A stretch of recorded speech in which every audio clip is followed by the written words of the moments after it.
Hey everyone, how's it going? Welcome to Scar Thumb Podcast. I'm David. Hey, how's it going? I see a lot of people in the chat already. Damn. Baron, Deborah, X Runner, Jack. Good to see you guys. Hope you're having a wonderful Sunday morning or Sunday evening, depending, I guess, where you are. Good to see you. Let's start off. We're going to talk a little bit about some news and some Vision of Mana demo came out. It was a game I was looking forward to. Let's see after my review if I'm still looking forward to it. Demo came out, so I tried it out. I'm going to let you know what I think about it.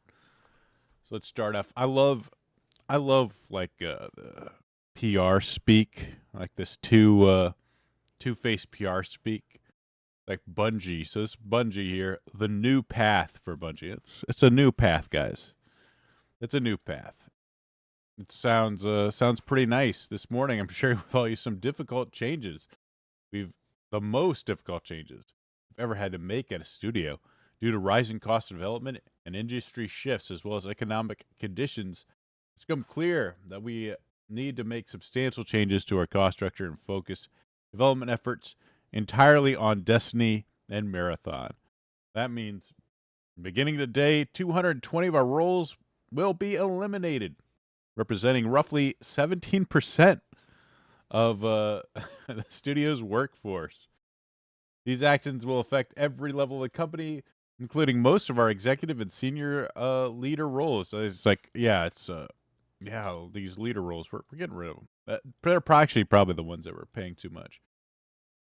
Today is a difficult day, especially for our departing colleagues, especially for the guys we fired. All of which has been very important value contribution to Bungie. Our goal is to support them, but they also have care and respect for everyone affected by this job. We'll be offering generous exit packages, including severance, bonus, and health coverage. Hard news, but they're downsizing. They're downsizing. They have not been doing well. Destiny, I think, has been apparently they canceled one of Destiny's projects, but Bungie, best known for me. I never played Destiny. Best known for me, of course, is the creators, the developers behind Halo that have usually helped it rise to prominence. I think they canceled one of the new projects for Destiny. So this is learning the law here. Recently shared this. You have the typical upfront, sort of like the old Destiny, or not Destiny, Bungie, and then the sort of, hey, we made it, we made a lot of money, now it's time to fall apart. Happy International Women's Day for Bungie, celebrating our women and non-binary developers. It's always got to be non-binary too. Like now, I like they just can't even say women anymore. It's like, no, we non-binary too. They're also cool. They're just like women. And of course, these two, I guess, Luke Smith and Mark Noseworthy reportedly no longer working at Bungie. They were two big developers on Destiny. They decided, hey, they saw the writing on the wall. One of their projects got canceled. They're kind of like, you know what? I think it's time to go. Have played a pivotal roles in shaping the WWE's franchises. They probably left Bungie after the studio shelved Payback, which was the next big Destiny project. So Payback got canceled. They probably saw the writing on the wall, or it's like, this is a sinking ship. Time to get out. We're gone. Bye-bye. Moving on. And of course, this is Pete Parkson. I love the rainbow-colored Bungie symbol here. Dad, CEO of Bungie. It's always got to start with Dad. Be kind. F racism and social injustice. He's got his priorities straight here. Also F, I guess, the people that worked at Bungie, those 220 people that worked at Bungie. So yeah, he had to private his messages. As I guess he's getting a lot of hate. A lot of people want him to step down. They're not happy about the news happening over at Bungie, and they expect him to leave. But it doesn't look like he's ready to go yet. Not ready to go yet. That's another example of Bungie really So why I don't feel all that bad when the company's down. It's hopefully got rid of a lot of diversity hires and useless people, but we'll see. Being Latin AEOX is what the hell does this even mean?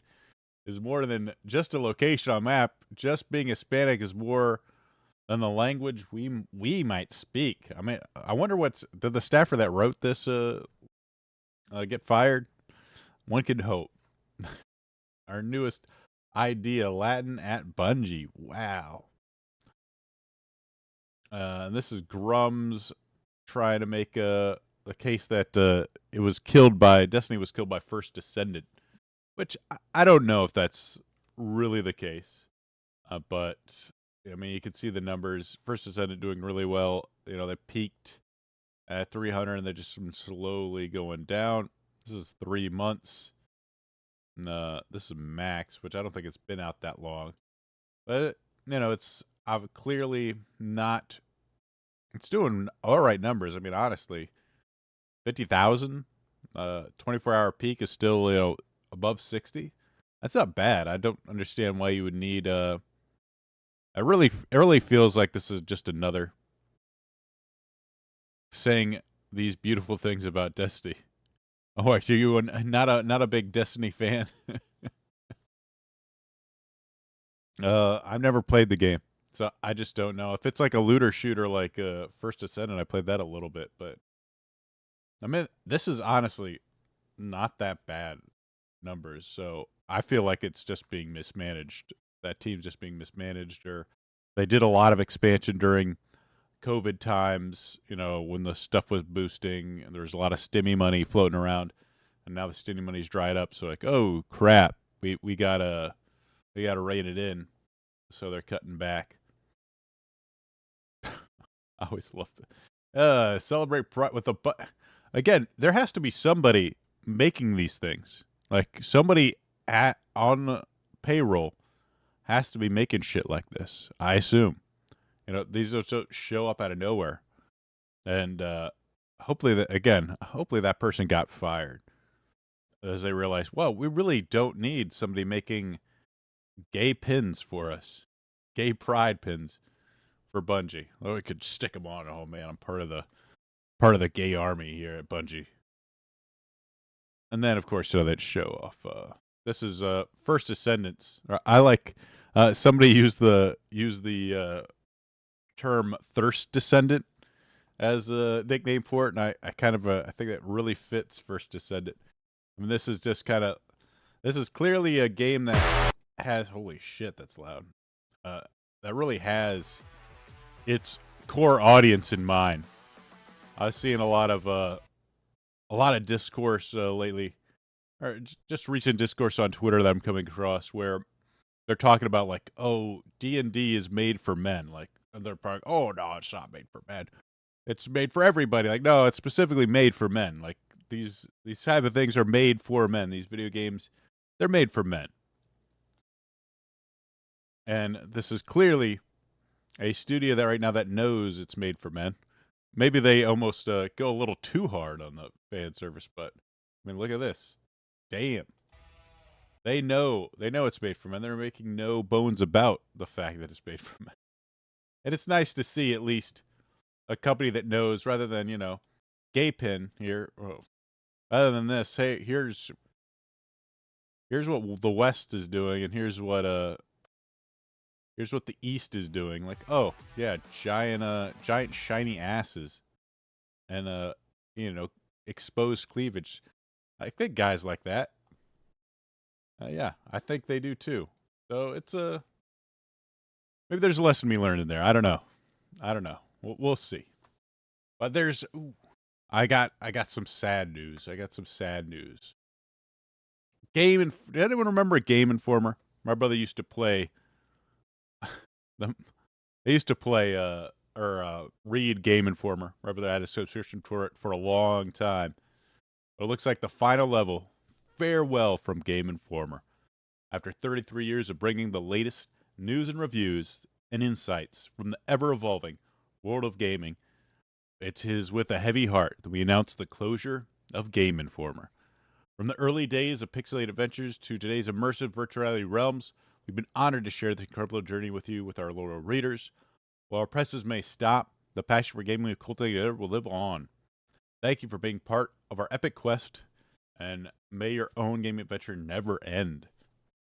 Game Informer, one of a really major publication for video games for a long time, print publication. I think they did have like an online presence as well, but yeah, calling it quits after several years. Really just a sign of the times. Print media is going away. Which I'm unfortunate in a way. Yeah, I don't read any magazines anymore, but it is kind of sad for like a lot of people that. I mean, I still enjoy media that isn't necessarily on a screen. So I feel sad in that way. It does thing. Journalism hasn't really been great, and I think a lot of ways they've been pushed out by YouTubers. Honestly, but by this platform, it's probably killed Game Informer, and in a way, I think the way people get media is also gone digital because it's just so much quicker. I did kill it. I like to think I helped do my part in killing print journalism. If only I could kill games journalism in general, I would do it. I would do it. But but I mean, like people, why would people, go from Game Informer when you can get a guy that like absolutely loves the game?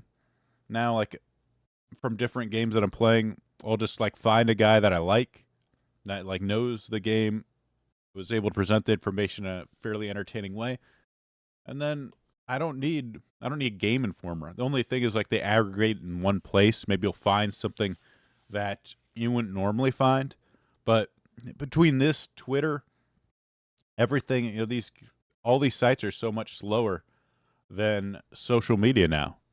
There's just no way for it to compete, and I don't know if really any of these guys have the skills to compete with it. There's not enough. There's not like a guy that like is really well loved, and so many, like I said, so many of the journalists nowadays are just liberal activists in disguise. So kind of sad, but at the same time, goodbye. Like journalism, I just don't have the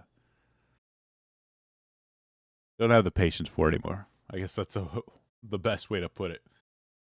But the next news, you remember that there was a big boycott of MiHoYo. A lot of people were mad at the whole, oh no, our new like African inspired, Sahara inspired area doesn't have enough dark skinned people. And we need to boycott. We need to boycott MiHoYo.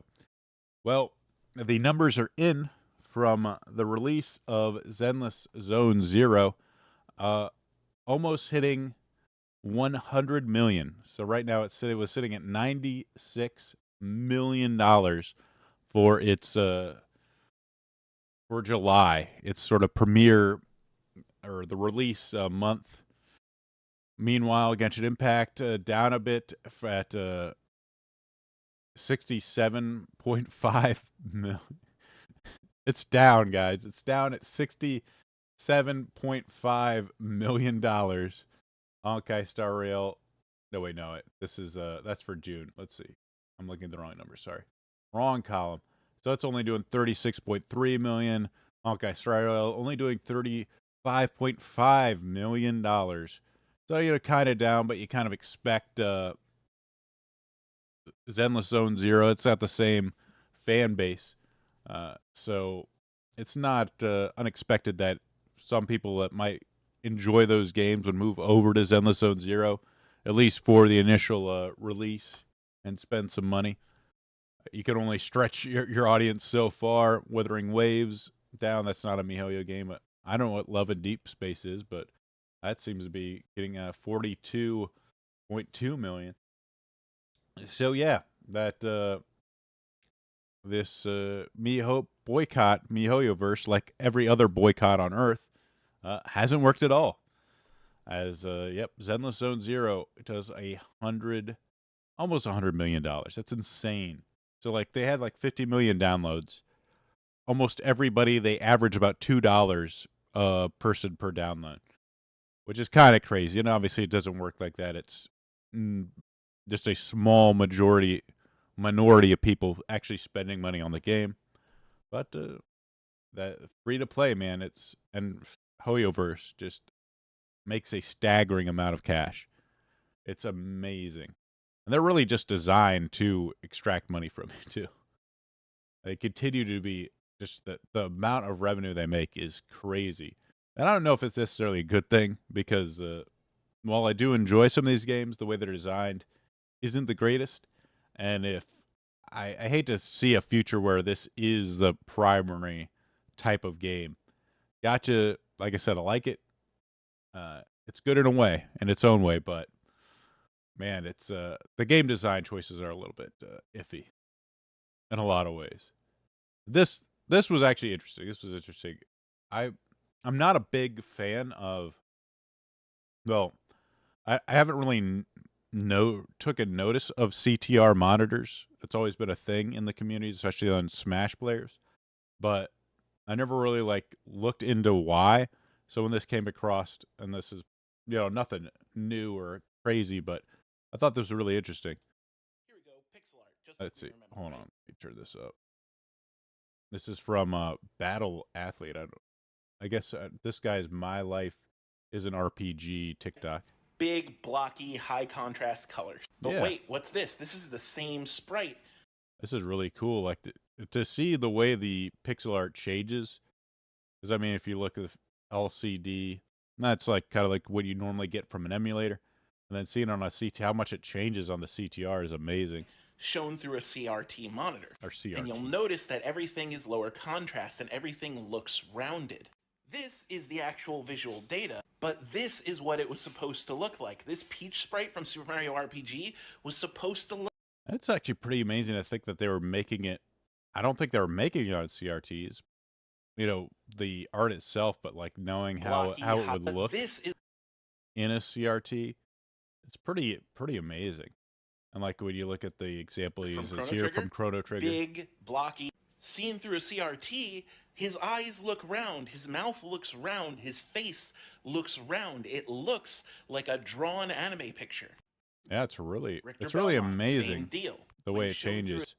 And like he makes the point later on, like the way it's actually the way LCD, it being so popular, the way it's displayed changes how people. And because of that false nostalgia, modern day sprite art tends to emphasize pixels instead of de-emphasize them. Here you could see Shovel Knight. You have big black outlines, big blocky frame. Plague Knight is the same deal. Big black outlines, big blocky frame, very high contrast colors that would not blend together. River City Girls did the same thing. No big outlines, but very high contrast colors that would not blend together on an old CRT. Azure Striker. That's it. It's really interesting to see how like LCDs and like the people playing it nowadays, they want that look because they're not used to seeing CRT them on CRT monitors. I guess so. You have to like emphasize the fact that it's pixels. It's pixels. It's not supposed to be hair and the way that his limbs are drawn. It emphasizes never existed in the. So technology changing the way stuff looks, and this was another example. This is from a guy named Callan Ramos here, and this is Metal Slug. Look at this. It is amazing how much it changes on the monitor itself with it's got a CRT look. It definitely changes and blends the colors into it in a much different way. And the way it almost changes the shape because of the way that looks is pretty amazing. So definitely, in my opinion, definitely looks better on the CRT monitor. That's the problem with the CRTs is that they're just so big and so heavy. Not to mention they aren't really made anymore. It's very hard to justify actually getting one just to play retro game. If you're really into retro games, it's probably worth it. But just having this, the degauss button. Oh man. Good old degauss. I do remember that where you press it like ding and like it like makes that little click and like everything sort of like settles back into place. That was a fun thing to do. That's definitely brings you back. Well, let's oh, this was actually really interesting. If you liked seeing a journalist falling apart, if you're anti-journalist, which you might be, you're gonna look seeing this. This is Frost of Rivia. So I've resigned from Second Wind Group. I'll say more later, but I do want people to know where their money and support is going in the meantime. So this is when I joined Second Wind Group. I was under the assumption that we were forming a team of creative equal value and equal say, individual creators who would oversee their personal series of works and would decide how to run the business together. The old, we're a team, guys. We're all equals. Let's do it. Let's do it. And then, it doesn't ever seem to work out that way. That's weird.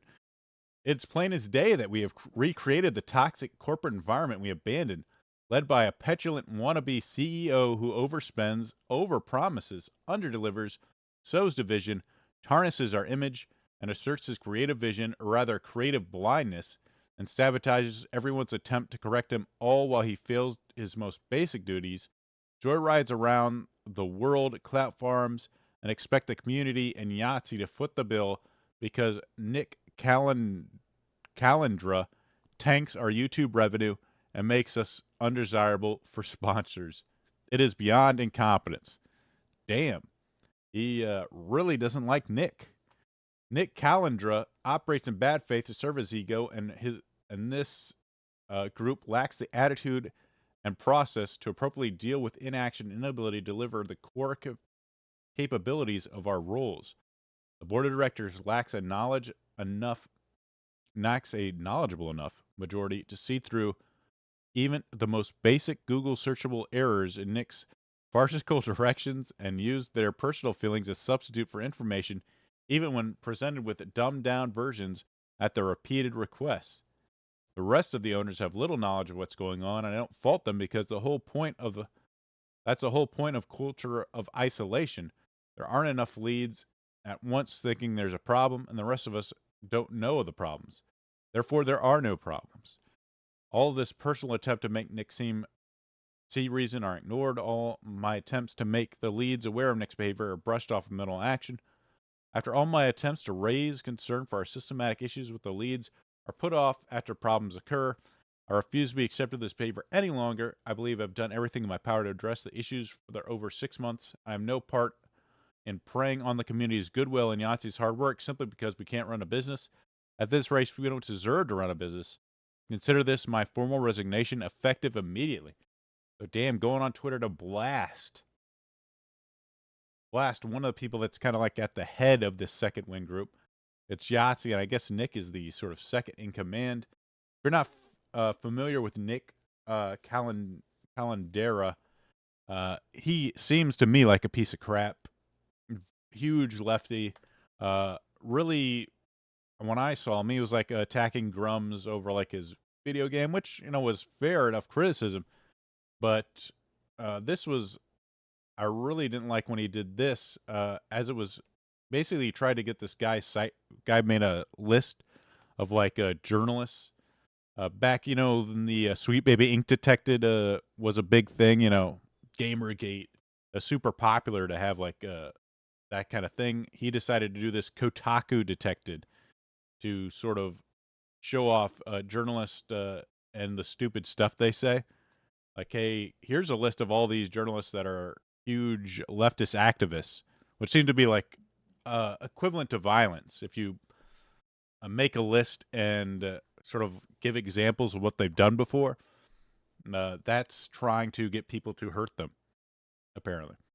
So this was when he was trying to this guy's site taken down. As rightly pointed out to me, he's refusing to take down the page. Has continued to add more names to it. This needs to be taken down. So please, this is a journalist, supposedly freedom of speech and all this crap is one of their primary values, which it never is. So he got Wix to take down. He got in an argument with Smash JT. actively trying to work so he tried to work with the people that were hosting him to get his site taken down. It needs to be taken down. I told him it needed to be taken down over email due to real threats made against people on it, but he refused. And this is always we're getting real threats. Look out. We're getting real threats. Meanwhile, I'm just going to call you Hitler. I'm just going to call you, a Nazi, all sorts of horrible things. That's not a real threat. Trying to destroy your livelihood, that's not like, like a threat at all. That's fine when we do it. It's totally okay. Oh, you put a list? Someone might actually try and hurt me. Look out. And then, like, he actually did another week tweeting about this baloney. So he actually did get it put down for a while. And then, thankfully, Wix reversed it and got it back up. And, yeah, he was mad about it. He privated his account. But this guy does seem like a total piece of trash. Apparently, Second Wind almost fired him over his Discord a while back, but it would seem that they also kind of showed the leaked what they make. I don't know if this is monthly, but Nick making about $8,000 here. He's the second from the top, and the rest of the people sort of down from it. Frost is on the list at 4,000. So he's almost making double, but at the same time, he's kind of doing this sort of activist level stuff that Second Wind was trying to kind of come out like, hey, we're different, we're indie, we're not against people, but they just didn't. When you have your second in command trying to get people's sites taken down and trying to start the kind of really getting involved in the culture war, it just doesn't seem to work out for you. And we'll see how Second Wind goes from here. But things are not looking good. Hopefully Nick finds himself without a job pretty soon. That'd be nice. Well, let's move on. Now it is time for me to get to my review. Big demo that came out recently. I was really looking forward to this game. We'll see if I'm still looking forward to this game. It was Visions of Mana. It's coming out for Steam, PlayStation, and Xbox later in August. So it's coming out in about like 23 days. Really, it's been a long time since a mainline Mana game came out. So I was really looking forward to it. Let me just bring up my notes here so we can kind of, let's see if I can pop out the chat so I can still look at the chat and get this set up so I can have my notes here. See, how's things in Netherlands treating you? Quiet. All right. Oh, yeah. Start a new job soon. That's awesome. Good to hear, Jack. So, first thing I want to talk about, I think really the biggest thing I'll enjoy about the game is the visuals. You have the really nice designs. You have these kind of class. When you change classes, you get these cool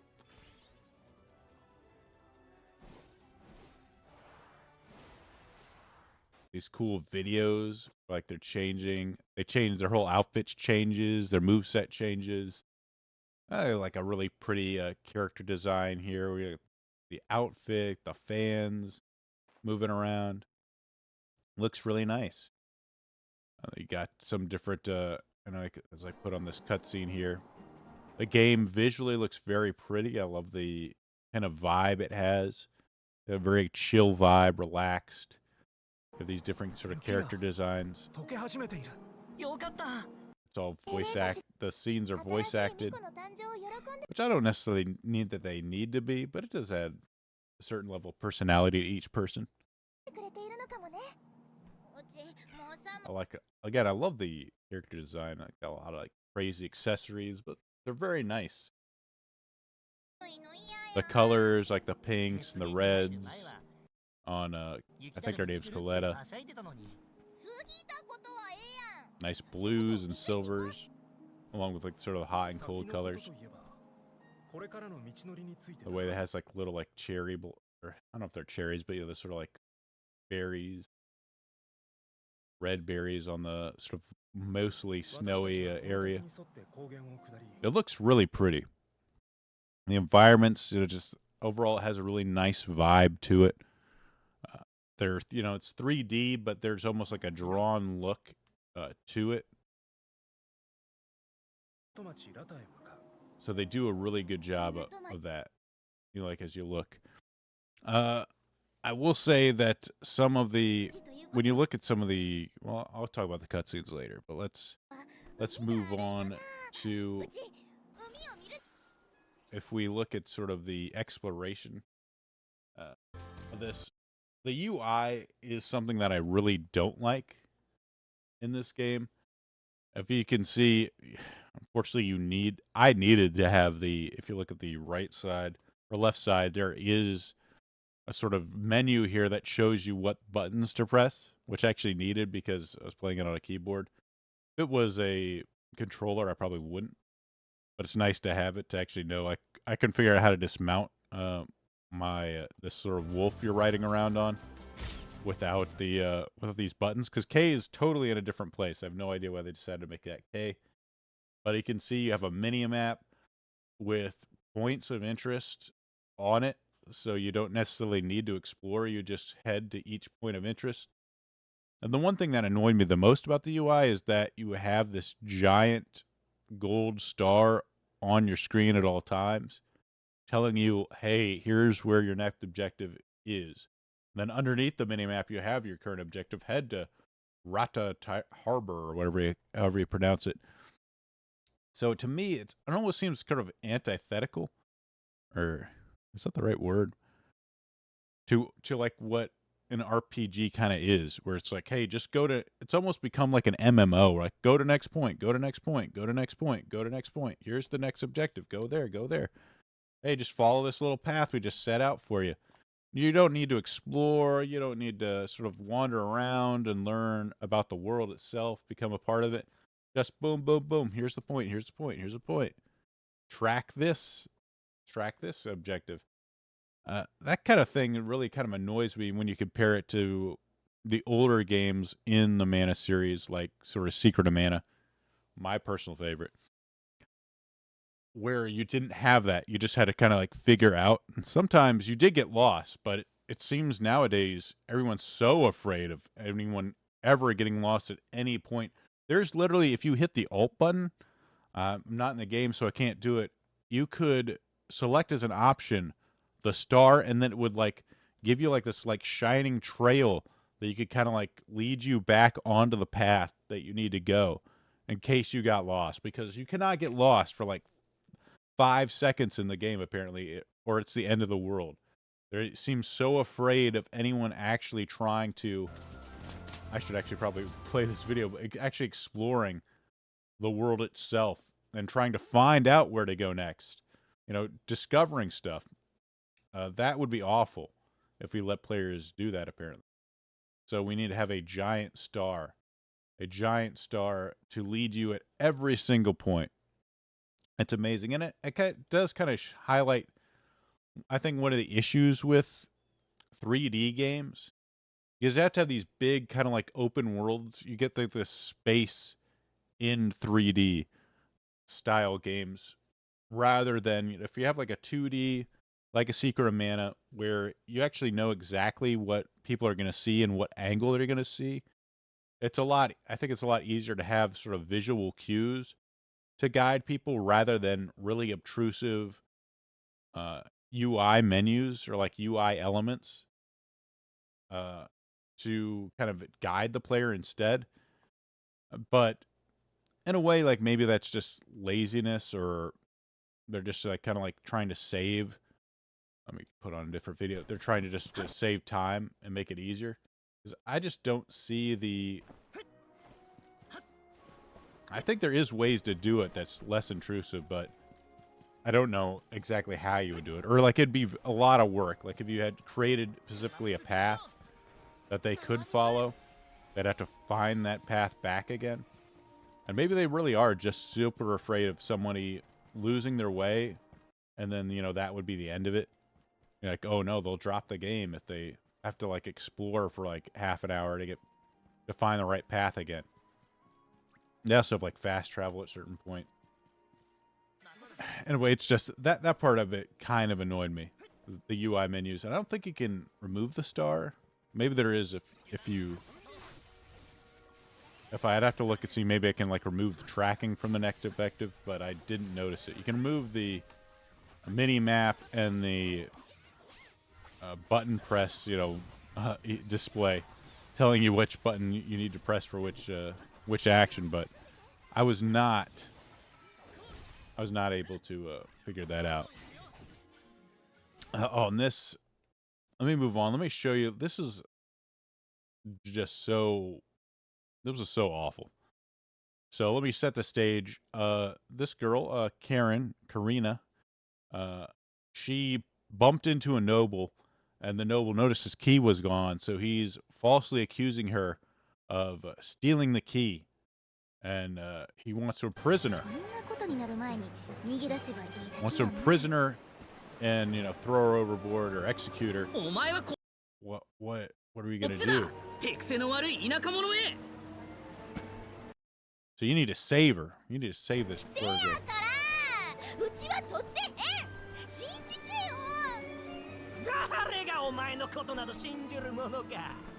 She's, kind of the excitable but fun. We believe you. There's like a heartwarming scene. She has her friends. Now, her friends are helping her out. Now, you would think, like, all right, we need to find this key. Maybe this is, like, a good time to sort of, explore the world, explore this town, give players, a chance to get to know the people. You get just a better sense of what the town is as you kind of search for maybe, like, a shining sort of thing. Look in a pot. This is how it would be done in the old days. Look in different pots or places and explore this area to find this key. I mean, that would be like sort of like a fun gameplay way of doing it. We have to explore the town, talk to people. Hey, have you seen the key? Have you seen the key? That would be the quest I was kind of expecting, right? I mean, that's what you expect. Now, here's how this presents. Look for Passer's key. How will we ever find this? Oh, wait a second. Maybe I just need to head to this giant fucking star right here. Maybe that's how I look for the key. You just look for the giant fucking star up top. And honestly, I was like shocked. Like, wait a second. Do I just head to the giant fucking star? That can't be it, right? You gotta like talk to a guy or something. You gotta, make you go through a few more hoops in order to get there. I thought I could jump that area, but you can't. You can't jump it.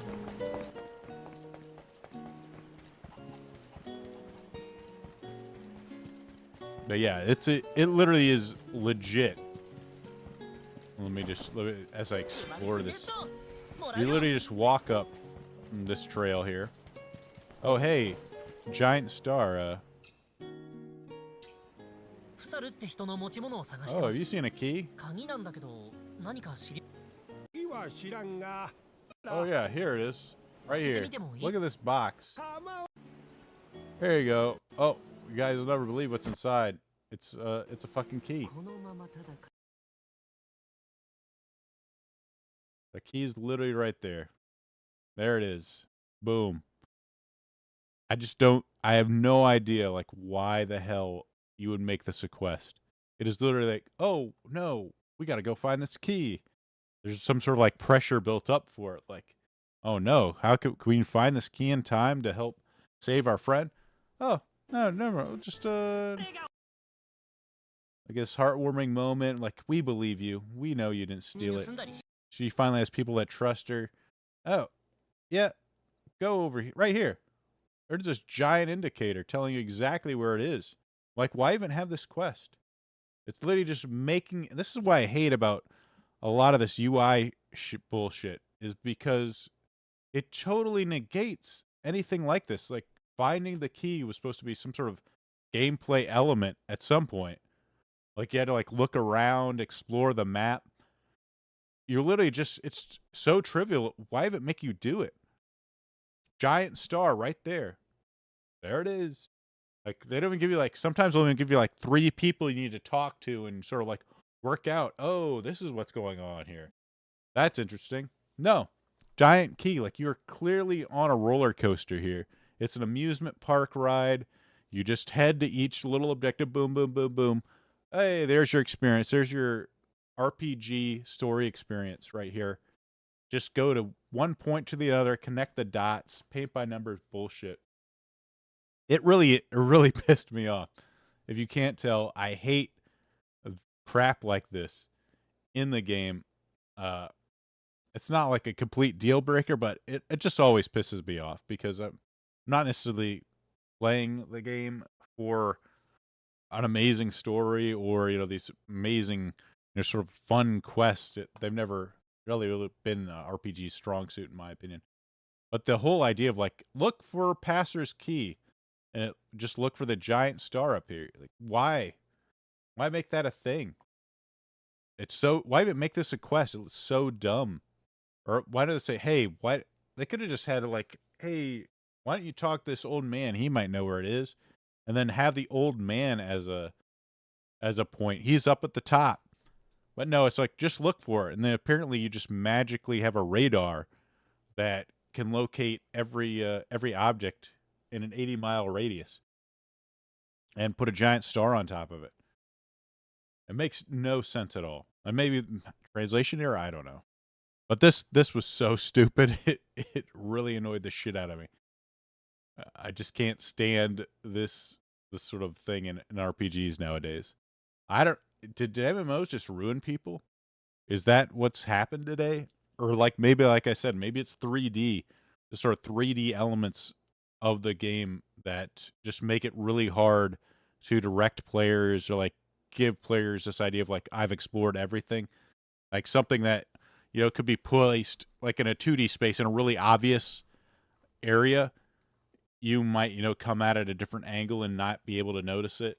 You never know. Because I mean, like even like in a real life example, like there's these games like I don't know why I'm blanking on the name now, but like there's these sort of like hiding, geocaching, where you can hide things in places, and like you have like an app that kind of tells you exactly where it is, or like a point, and then you have to find it, and like you can like leave a hint. But even like it's amazing to see like stuff that you'd think would be super easy when you hide it is really difficult for people to find because they kind of go in with their own conceptions of like where it could be or what it is, and they just sort of miss what in your mind would be obvious for it to be, but you never really know what other people are going to see from their eyes. So rather than trying to find, you know, creative ways to make that happen, they just decided, hey, it's easier to just put a giant star right there where you just go and, oh, all right, I'm just going to head over there to that giant star and find it. It's sad, but the cutscenes are pretty enjoyable. I'm not like a big story guy, but I really do enjoy. I mean, it's an RPG, so you come into it for the story, and so far the story seems to be pretty cute. I'm not gonna lie, it's a cute looking story. I love the. It's kind of an upbeat so far. I don't know, you know, with these RPGs, they can be disappointing or, you know, kind of become sad at the end. Big old doggy here. Kind of cute. You know, the world has like a sense of wonder to it. There is one thing I'll say. They have like, they animate the faces, but like the eyes themselves like almost never seem to change shape. And it kind of makes them look like marionettes almost. It's a little disturbing, but you know, that's a lower budget like, video game. So what do you expect? It's not bad, but it's at the same time it's not good either. It just feels weird to see the mouth moving, but like the eyes never change shape. But I do like the body animation. They do animate the actual bodies of the characters pretty well.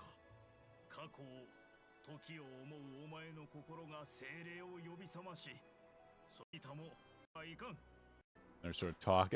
They do last a little long too, and you can't necessarily skip them. You can like speed through them, but not skip them totally, which not a plus for me.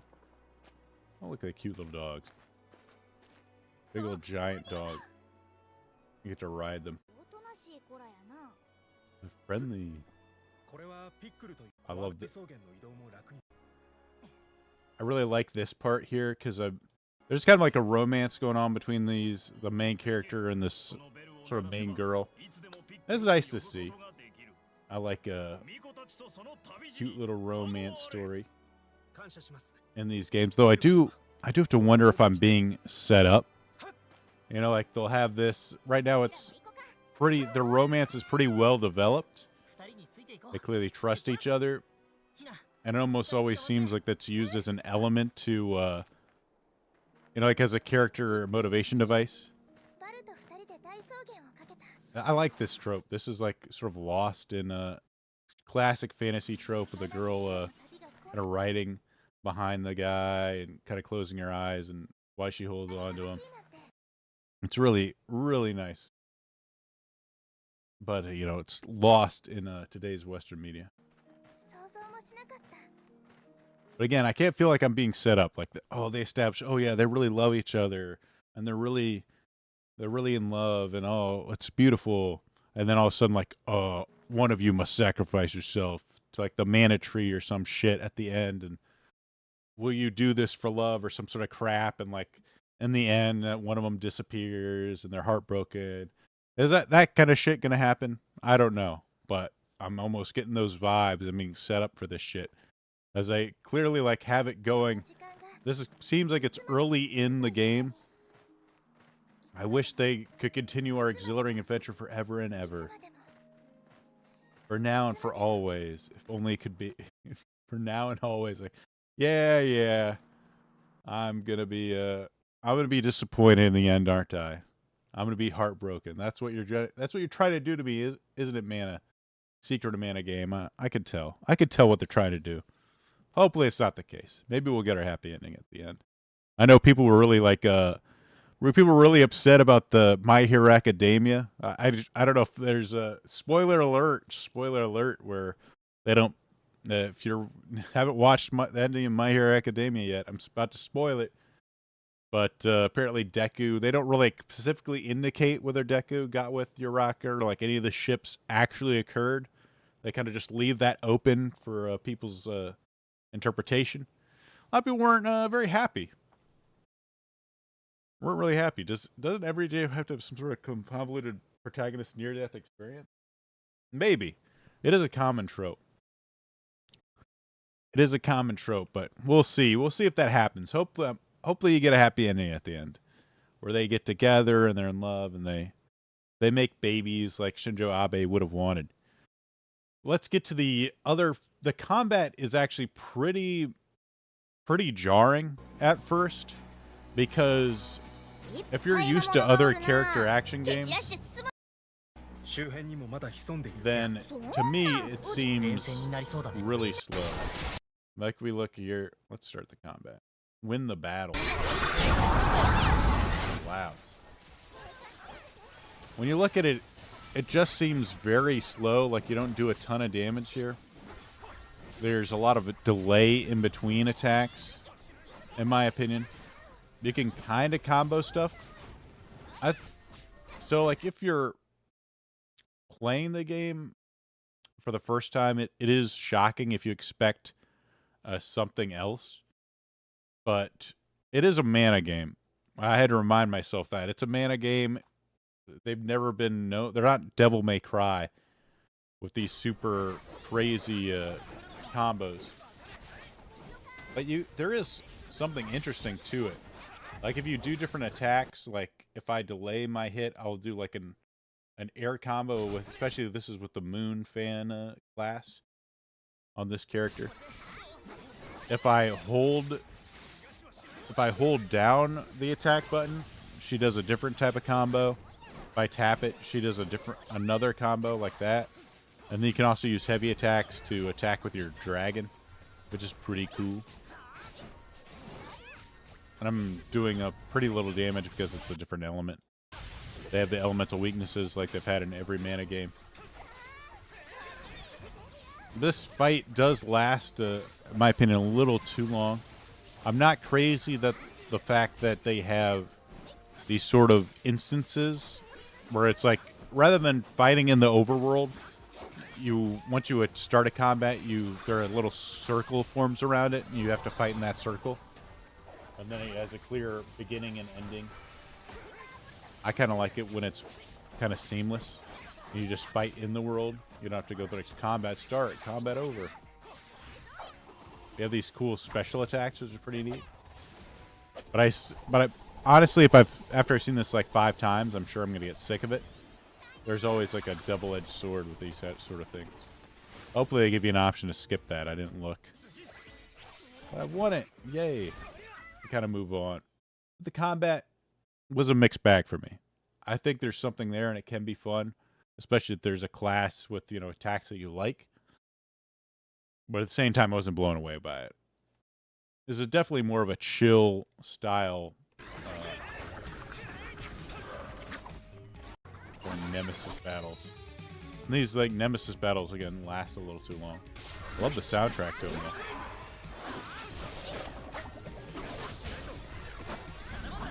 I wonder if this would be a fun game to kind of grind. I'm literally just being chased by this thing right now.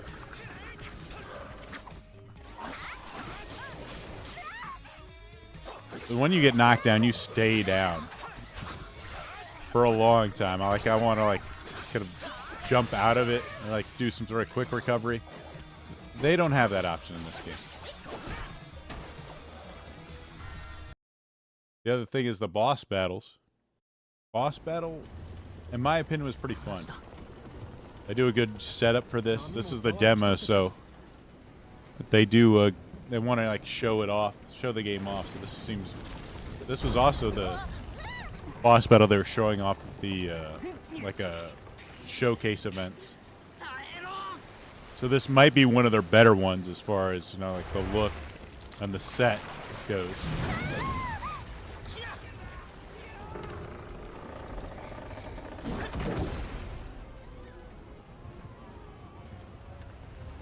In the sea, and you're attacked, of course, by giant squid.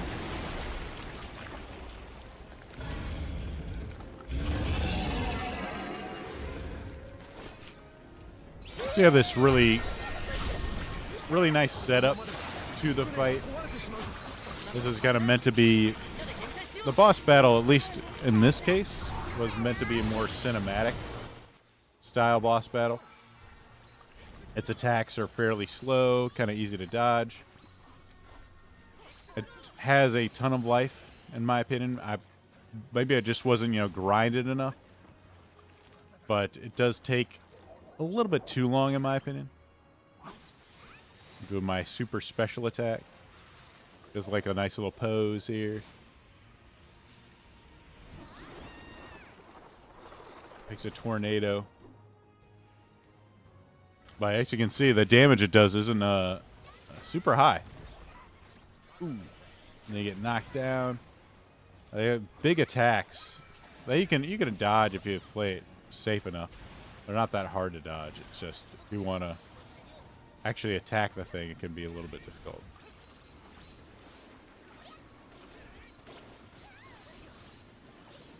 And just nothing super intense. To me, the overall, it just seems like a super chill RPG that you can, vibe. You just want like a nice chill vibe RPG. Secret of Mana definitely seems, or Visions of Mana definitely seems like a game that can give that to you, where it's not going to have like super difficult fights. None of the game, and this is early in the game, but I can't imagine that it's going to be a very difficult RPG. It's mostly just play it, enjoy it. The art style is really great. I think that's the strongest element, is how it looks. The combat might have potential, but I don't know. At least this boss battle itself was, again, I like the sort of set it's taking place on. It's got like a lot of cool cinematic looking parts to it. So to me, like I said before, in my opinion, a boss battle either needs to be difficult, like really like push you in terms of mechanics, or it should be cinematic. And in this case, cinematic is the direction they went for, which I'm totally fine with that. As long as it looks interesting, then that's fine. As far as a boss battle goes, it's got to be at least one or the other. And this clearly goes for the cinematic kind of look, because it has like a different phase where it pushes you back as it goes under it. Kind of cool. That's how you know it's gone to like a second phase of attacks, which actually doesn't really actually change what its attack pattern all that much. This lasts, again, I think too long for a boss battle.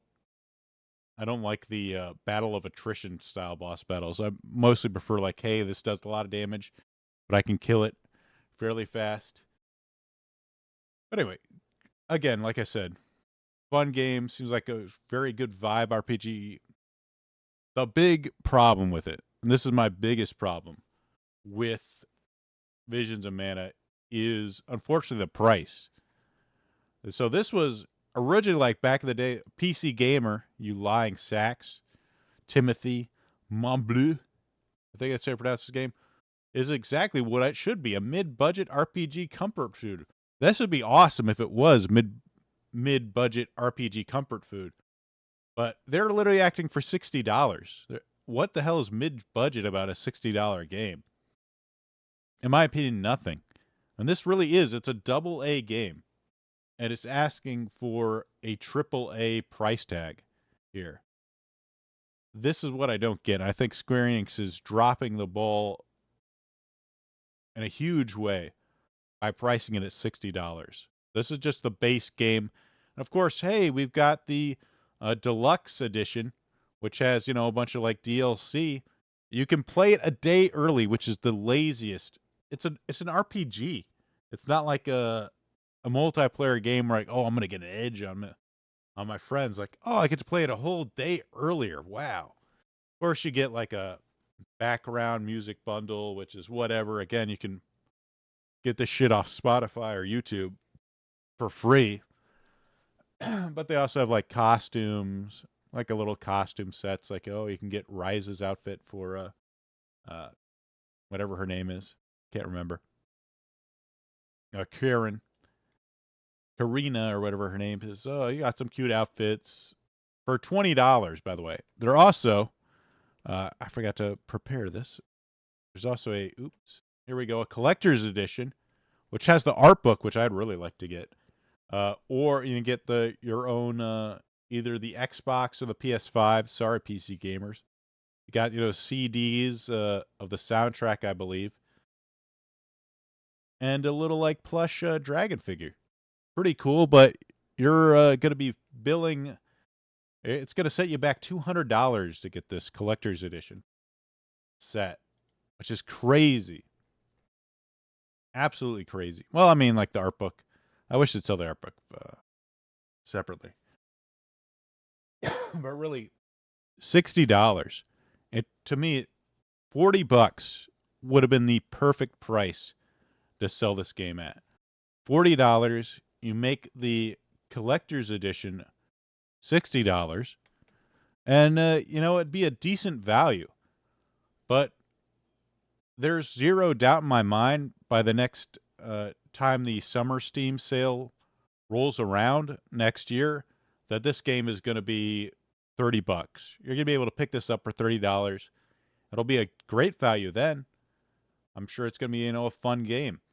But to put it at $60, knowing that it's going to be discounted, 6 months from now, however long, just really annoys me, because this is 100%, hey, we know we got some hardcore fans.